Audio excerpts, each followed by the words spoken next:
গত 7 বছর ধরে মাটি থেকে হেলে রয়েছে স্কুলের বিল্ডিং। দেওয়ালে একাধিক জায়গায় ভয়াবহ ফাটল। প্রাণের ঝুঁকি নিয়ে পঠন পাঠন করছে ছাত্রছাত্রীরা। অবশেষে ধৈর্যচ্যুত হয়ে বিক্ষোভে পথে নামলেন অভিভাবকরা। নদিয়ার বীরনগর জিএসপি প্রাথমিক বিদ্যালয়ের সেই চিত্র। 7 বছর ধরে একই পরিস্থিতি থাকায় প্রায় বন্ধ হওয়ার মুখে স্কুলের পঠন পাঠন। একাধিকবার প্রশাসনকে জানিয়েও কোনো সুরাহা না মেলায় ক্ষোভে ফেটে পড়েছেন ছাত্রছাত্রীদের অভিভাবকরা। বুধবার সকালে স্কুলের সামনে প্ল্যাকার্ড হাতে দীর্ঘক্ষণ ধরে বিক্ষোভে বসেন তারা। অভিভাবকদের অভিযোগ, নিম্নমানের সামগ্রী দিয়ে নির্মিত হয়েছিল স্কুলের ভবন, আর তার ফলেই নির্মাণের 7 বছরের মধ্যেই মাটি থেকে হেলে পড়েছে বিল্ডিংটি। চারিদিকে ফাটল দেখা দিয়েছে দেওয়ালে, যে কোনো মুহূর্তে ধসে পড়ার আশঙ্কা। ফলে প্রাণের ঝুঁকি নিয়ে পড়াশোনা করতে বাধ্য হচ্ছে ছোট ছোট পড়ুয়ারা। অভিভাবকদের বক্তব্য, পুরনো ভবনের ওপরে নতুন করে নির্মাণ করায় ভবনটি অতিরিক্ত ভার সহ্য করতে পারেনি, তাই পুরো কাঠামো হেলে পড়েছে। তারা প্রশাসনের কাছে দাবি জানিয়েছেন, যত দ্রুত সম্ভব এই ভগ্নদশা ভবন পুনর্নির্মাণ করতে হবে, না হলে বড় বিপদ ঘটতে পারে।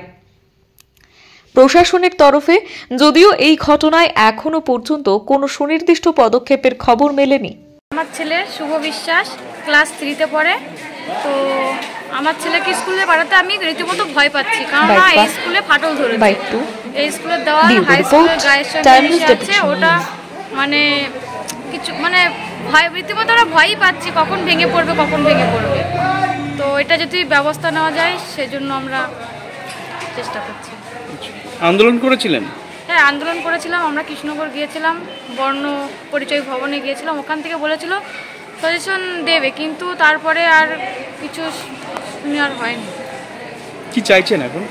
এখন চাইছি যে স্কুলটা মানে যত তাড়াতাড়ি ভালো হয়ে যায় সেটাই আমরা চাইছি, কারণ বাচ্চাদেরকে ক্লাস পড়াতে আমরা খুবই ভয় পাচ্ছি, বাচ্চারা স্কুল আসতেও ভয় পাচ্ছে। আমার মেয়ে স্কুল বীরনগর হাই আর্টেজ স্কুলে পড়ে, ক্লাস 3-তে। বিগত দিন ধরে এই বিল্ডিংটা ফাটল ধরেছে, খুবই অসুবিধার মধ্যে আছে। এখন সবাই মিলে আমরা একই কথা, যে বাচ্চারা বলছে যে কবে কখন এই আমাদের স্কুলে পড়ব, সেটার কোনো উত্তর আমরা দিতে পারছি না। মাঝে তো স্কুলে মানে মেয়েকে স্কুলে পাঠাতামই না, মাঝে বন্ধই করে দিয়েছিলাম। তারপরে এখন এই হাই স্কুলে ক্লাস হচ্ছে, ওই কারণেই পাঠাচ্ছি। কেন পাঠাতেন না? এই ভেঙে পড়ার ভয়ে, কখন বিপদ হয় এই ভয়ে পাঠাতাম না আর কি। আপনার বিষয়টা কোথাও জানিয়েছেন? হ্যাঁ, অনেক জায়গায় জানানো হয়েছে, কৃষ্ণনগরেও জানিয়েছি, ডিআই অফিসে, তাহেরপুর। আজ কি হলো তাই এ নিয়ে? আজকেও আন্দোলন করা হয়েছে। তো ওনারা আশ্বাস দিয়েছেন দিন 15।